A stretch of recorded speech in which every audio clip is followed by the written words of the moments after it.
Em nossa série Personagens Bíblicos, hoje vamos contar a história do rei Salomão. O rei Salomão é considerado o homem mais sábio do Velho Testamento e o homem mais rico de toda a história da humanidade. Então vamos entender por que Salomão, com tanta sabedoria e com tanta riqueza, ele caiu no final do seu reinado. O seu reino foi reprovado. Ele terminou o seu mandato com um reino em ruína eminente. Porque Salomão, um dos homens mais sábios da Bíblia e o homem mais rico da humanidade, não conseguiu terminar o seu reinado em glória. Quem foi o rei Salomão? O rei Salomão foi o terceiro rei de Israel, filho de Davi e Betseba. Ele governou sobre Israel aproximadamente entre 971 a 931 a.C. Salomão é conhecido por sua sabedoria e por ter sido o rei que construiu o primeiro templo de Jerusalém. Quando falamos em Salomão, a primeira coisa que vem à sua mente é a tua sabedoria e a riqueza que ele construiu. Salomão é considerado um dos homens mais sábios e mais ricos da história do Velho Testamento. O nome do rei Salomão aparece cerca de 300 vezes no Antigo Testamento e 12 vezes no Novo Testamento. Entretanto, Salomão não é mencionado na narrativa bíblica até que são descritos os últimos dias do seu pai, o rei Davi. O rei Salomão também era conhecido por Jedidias, que significa amado pelo Senhor. Assim, ele foi chamado pelo profeta Natã em 2 Samuel 12:25. Não existe praticamente nenhuma informação sobre os primeiros anos de vida e sobre a juventude de Salomão. Sabe-se que ele foi o segundo filho de Davi e Betseba, ex-mulher de Urias, já que o primeiro filho do casal morreu logo após o nascimento. Falando especificamente sobre seu pai, Salomão então foi o quarto dos filhos de Davi nascidos em Jerusalém. Considerando as informações bíblicas acerca da vida de Davi, podemos estabelecer um parâmetro sobre o tipo de ambiente em que Salomão cresceu. Sabemos que Davi casava-se com frequência, o que obviamente resultava em constantes tensões entre as esposas e seus filhos, que protagonizavam as mais variadas brigas e intrigas, geralmente em busca de prestígio. A coroação do rei Salomão se deu durante o período em que Davi estava debilitado antes de sua morte. Houve uma intensa luta pelo trono de Israel. A oposição inicial de Absalão também pode ser vista na pessoa de Adonias, o mais velho dos filhos sobreviventes de Davi, segundo Samuel 3:4 e 1 Reis 1:5. Houve então uma briga entre os filhos pelo trono. Adonias conseguiu o apoio de Joabe, ex-general de Davi, e do sacerdote Abiatar, e tentou de todas as maneiras ocupar o trono de Davi ainda nos últimos dias dele, fazendo inclusive uma festividade de coroação. Quando souberam do plano de Adonias, os aliados de Salomão trataram de trabalhar para que Davi se lembrasse da promessa ainda não cumprida a respeito de Salomão, de que ele seria o teu sucessor, como registra 1 Crônicas 22, 9 e 10. Assim, Davi deu ordens acerca da ascensão de Salomão ao trono, e este foi coroado em Israel, sendo ungido por Zadok. Salomão foi coroado rei bem jovem, provavelmente um pouco mais de 18 anos. O rei Salomão reinou por 40 anos em Israel. Os estudiosos discutem se o seu período de reinado ocorreu aproximadamente entre 971 a 931 ou entre 960 e 920 a.C., sendo a primeira possibilidade a mais provável. Logo após a morte de Davi, o rei Salomão seguiu as instruções de seu pai e ungiu em conformidade para solidificar sua posição como rei e desmantelar sua oposição.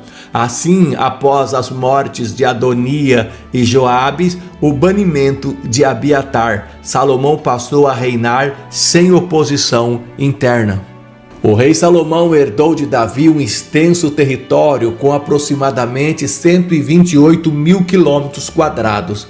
Durante seu reinado, Salomão melhorou muito as condições domésticas em Israel. O rei Salomão substituiu as antigas divisões tribais por uma divisão do seu território em 12 distritos administrativos, os quais cada um possuía um oficial comissionado pelo rei. Estes distritos tinham a responsabilidade de prover o sustento para a corte durante o ano, sendo então cada distrito era responsável pelo suprimento de um mês. A lista de mantimento era bastante onerosa e pode ser consultada em 1 Reis, capítulo 4, no versos 22 e 23. A corte do rei Salomão era bastante completa e organizada, e os seus auxiliares de governo eram chamados de príncipes, sendo eles Azarias, filho de Zadok, como sumo sacerdote, Eliorefe e Aias, secretários, Josafá, encarregado dos registros, Benaia, o general do exército, Zadok e Abitar, sacerdotes, Azarias, filho de Natã, como supervisor dos 12 oficiais comissionados nas unidades administrativas, Zabude, conselheiro do rei, Aizar, mordomo, Adonirão, superintendente do serviço forçado que foi utilizado por Salomão em suas realizações. No âmbito militar, o rei Salomão também fez melhorias significativas. Ele introduziu carros de batalha e cavalaria em seu exército. Também proveu novas estradas e estabeleceu fortalezas de fronteira para guardar a rota de comércio. Ou seja, Salomão teve um governo muito bem organizado e trabalhado com extrema sabedoria, visando sempre a melhoria do seu reino e do seu povo. Salomão também é visto na Bíblia Sagrada como um grande comerciante. A atividade comercial era o ponto forte do reinado de Salomão. Ele controlou rotas de comércio e estabeleceu pontos estratégicos de atuação que lhes renderam muita receita, de modo que a prata tornou-se tão comum em seu reino quanto a pedra e o cedro, fazendo com que eles vivessem em meio a um esplendor de riqueza nunca visto antes em Israel. Salomão conseguiu boa receita através das taxas cobradas das caravanas que precisavam cruzar o seu território.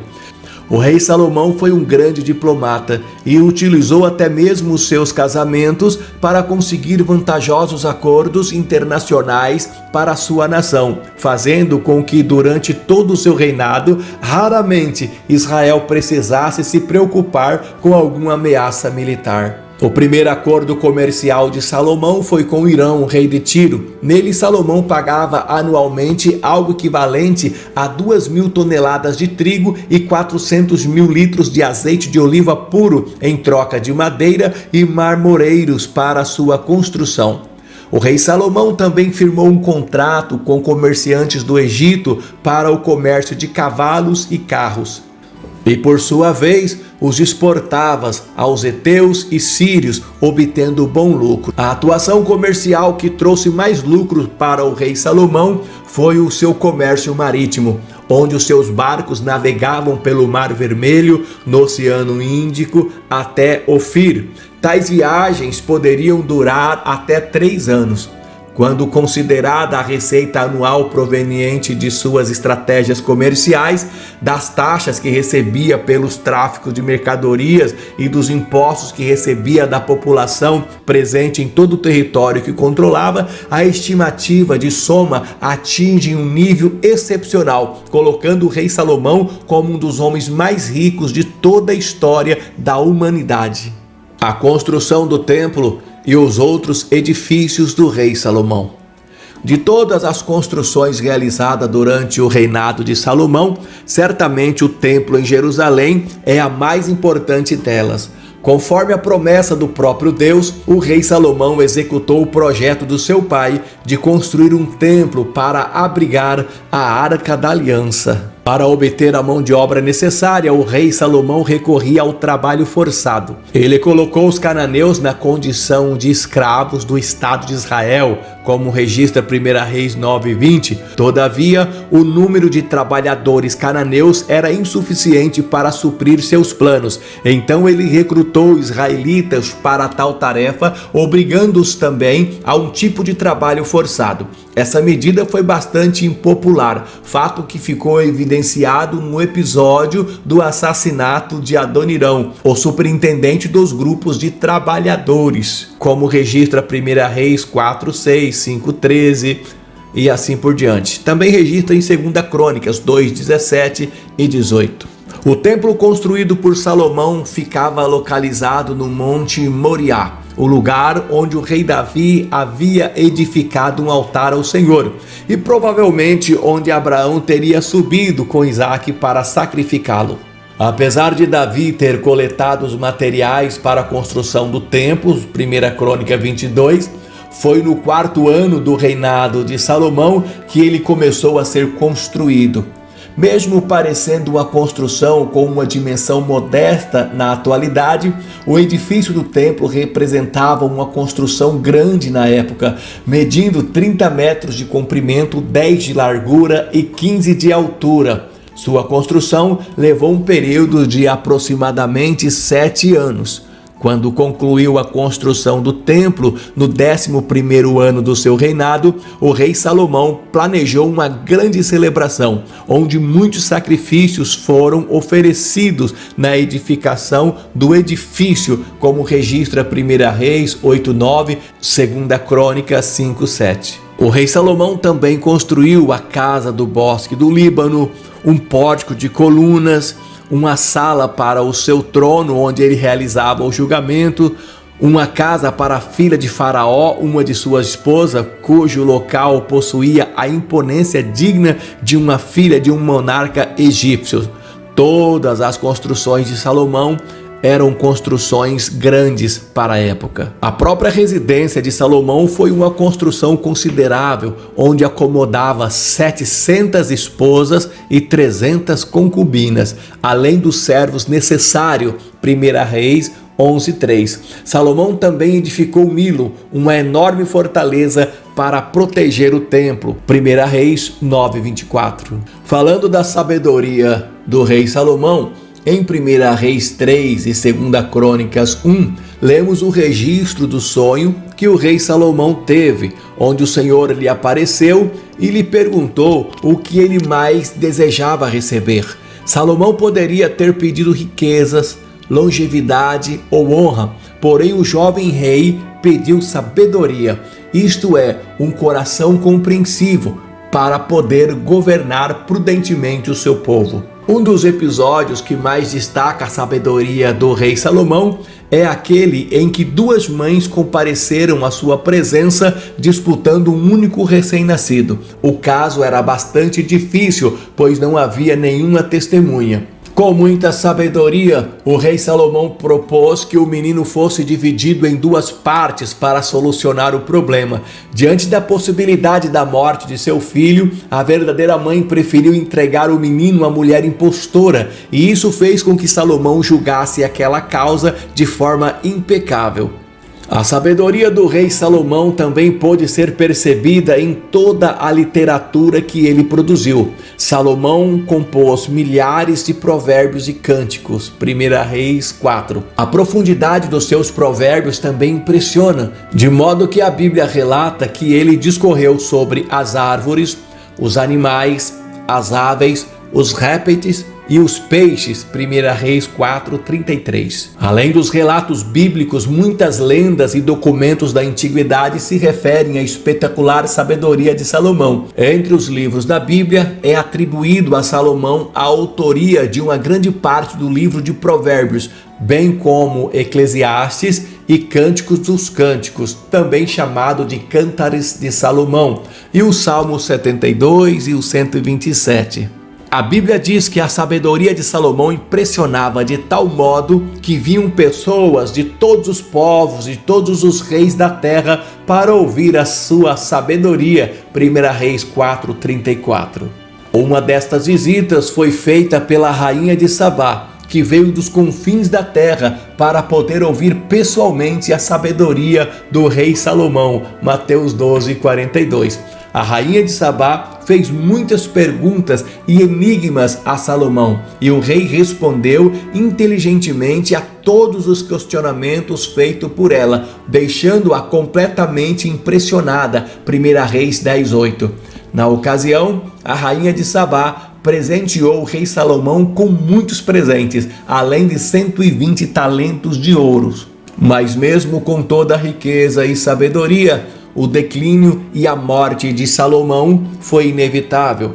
Apesar de toda a sabedoria que tinha, o rei Salomão tomou atitudes que lhe trouxeram problemas, dentre as quais podemos destacar o trabalho forçado a qual submeteu o seu povo, as práticas comerciais internacionais que de alguma forma fizeram com que a idolatria entrasse no meio do povo pelo contato com os outros povos, a pesada carga de impostos que sobrecarregava os israelitas, a intensa poligamia, que foi o principal meio pelo qual outros deuses começaram a ser considerados em território hebreu. De toda essa lista, certamente sua vida conjugal é a que mais merece destaque, pois além da poligamia praticada por Salomão, suas esposas estrangeiras fizeram com que, em sua velhice, ele praticasse uma adoração mista, seguindo outros deuses. 1 Reis 11:4. Para o rei Salomão, o casamento fazia parte de sua estratégia política, ou seja, ele firmava muitas alianças através de seus casamentos. Foi assim que ele atingiu o impressionante número de 700 esposas, além de 300 concubinas. Entre as esposas do rei Salomão estava a filha de Faraó, e por ocasião dessa união, o faraó do Egito lhe deu como dote a cidade de Gezer. 1 Reis 9:16. Algumas tradições árabes, judaica e etíope sugerem que Salomão teve um relacionamento amoroso com a rainha de Sabá, tendo até mesmo nascido um filho do envolvimento, chamado Menelik I. Tendo até mesmo nascido um filho desse envolvimento, chamado Menelik I, fundador da casa real etíope. Porém, a Bíblia não relata nada acerca disso, faz parte dos contos e das histórias sobre o rei Salomão. O grave pecado do rei Salomão, ao afrontar a adoração monoteísta em Israel, quando começou a seguir outros deuses para satisfazer suas esposas estrangeiras, não poderia ficar impune. Tal comportamento foi reprovado pelo Senhor, que por sua misericórdia e amor a Davi, suspendeu o seu julgamento total durante o período da vida de Salomão, ou seja, não lhe tirou o reino, mas após sua morte, o castigo foi derramado e o reino foi tirado do seu filho, na ocasião em que o reino de Israel foi dividido. Mesmo em vida, Salomão experimentou as ameaças de inimigos levantados por Deus, como Hadad, Rezon e Jeroboão. Esse último, Jeroboão, era um líder forte e trabalhador que se rebelou contra as políticas do rei Salomão. E nos dias de reinado do filho de Salomão, Roboão dividiu o reino de Israel em duas partes, norte e sul, e se tornou rei sobre as 10 tribos do norte. Apesar de encerrar sua vida de forma melancólica, deixando um reino desgastado e prestes a ruir, o rei Salomão fez contribuições importantíssimas para Israel, sendo aquele que construiu o templo, o que colocou Israel no cenário internacional e foi o principal autor da literatura de sabedoria hebraica. Também é importante mencionar que toda a glória e esplendor do reino de Salomão tipificou o reino eterno do Messias, de forma que o Salmo 72, num frequente uso de linguagem hiperbólica, ao mesmo tempo em que se refere ao rei humano, também prenuncia a Cristo. Essa é a história do rei Salomão. Se você chegou até o final desse vídeo, escreva nos comentários, eu cheguei até o final, e coloque algum comentário que você achou interessante sobre a história do rei Salomão. Você está no canal do pastor Sidney Luiz. Se ainda não é inscrito, inscreva-se. E não se esqueça, compartilhe os nossos vídeos no grupo do WhatsApp, no WhatsApp da família, nos ajude a levar a palavra de Deus. Deus abençoe. Um abraço carinhoso no amor do Mestre.